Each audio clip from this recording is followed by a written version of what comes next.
पिछले 8 वर्षों से किसी भी अस्पताल में आयुष की कोई दवाई नहीं आई है।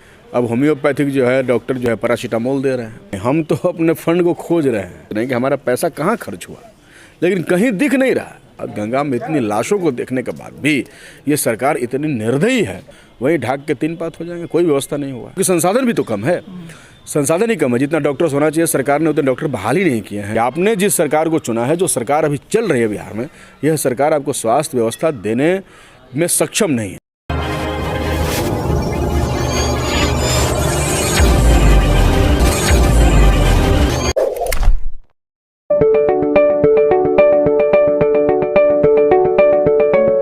कोरोना की तीसरी लहर को देखते हुए जो पाबंदी लगाई गई थी उसको आज 21 जनवरी से बढ़ा करके 6 फरवरी कर दिया गया और सभी पाबंदी जो खास करके एजुकेशन पे है, मंदिर पे है, मस्जिद पे है, उस पाबंदी को बढ़ा दिया गया है।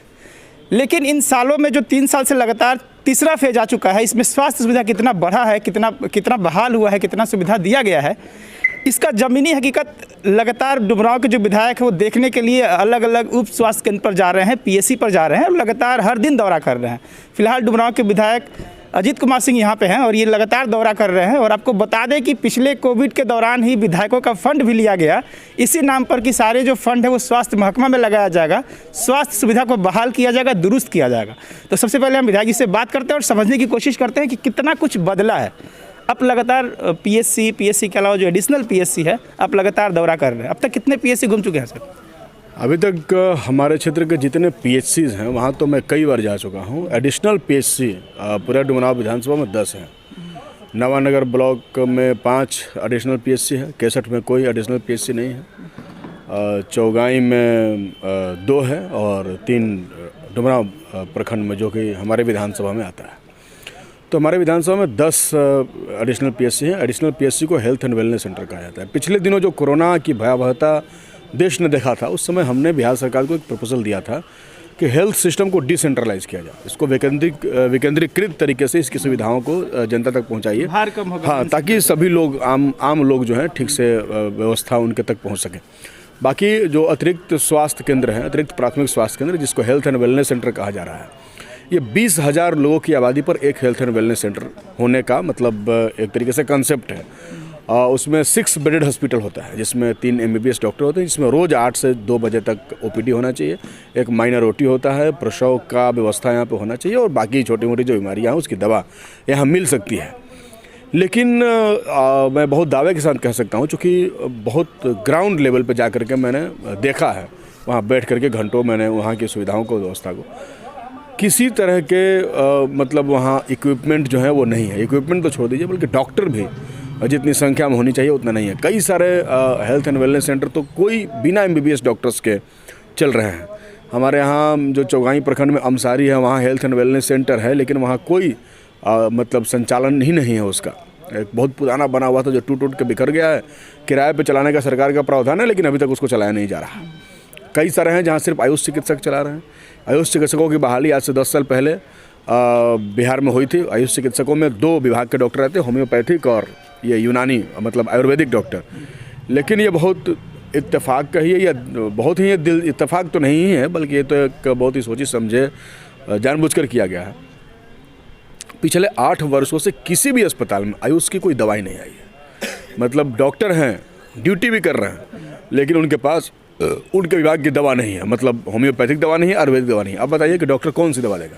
अब होम्योपैथिक जो है डॉक्टर जो है पैरासीटामोल दे रहे हैं। ये बिहार के स्वास्थ्य की व्यवस्था है। ये ऐसे समय में है जब हम 2 बार कोरोना के लहर को झेल चुके हैं।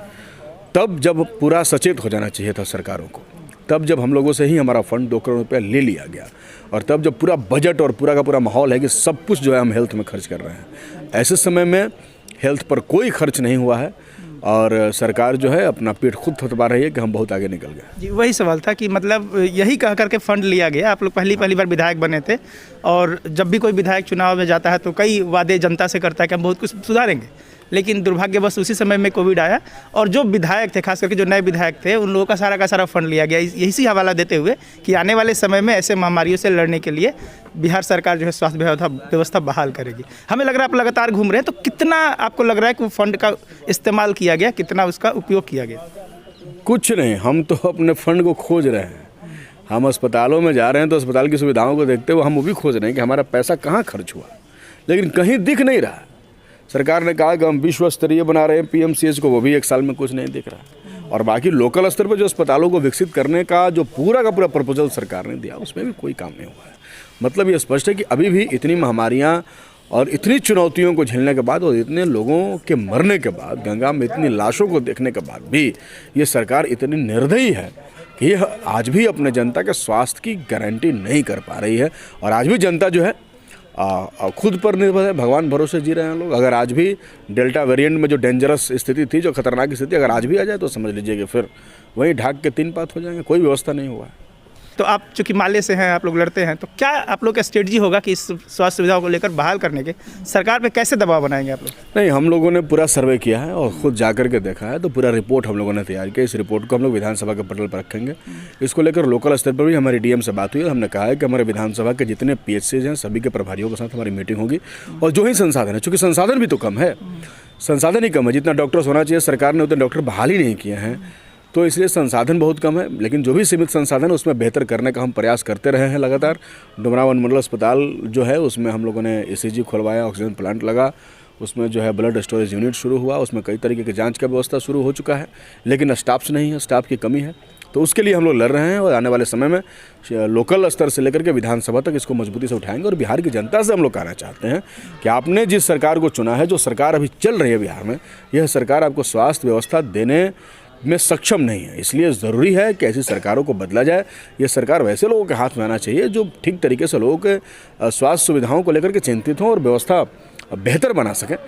इसलिए हम लोग जनता से अपील कर रहे हैं कि आप, जनता से भी हम लोग कह रहे हैं जब जा रहे हैं तो आप लोग देखिए अस्पतालों की स्थिति बेहतर नहीं है, इसको ठीक करने के लिए आप लोग भी प्रयास करें। जी, तो ये है अजीत कुमार सिंह जो लगातार इन दिनों पीएससी और एडिशनल पीएससी का दौरा कर रहे हैं। ये भारत सरकार की एक योजना है आयुष्मान भारत, जिसके तहत भी दावा किया जा रहा है कि कोविड में लोगों की सहायता की जा रही है।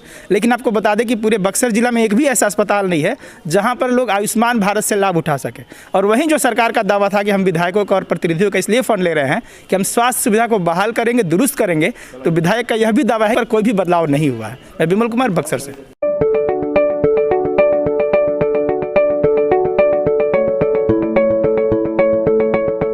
Thank you for watching this video until it is finished.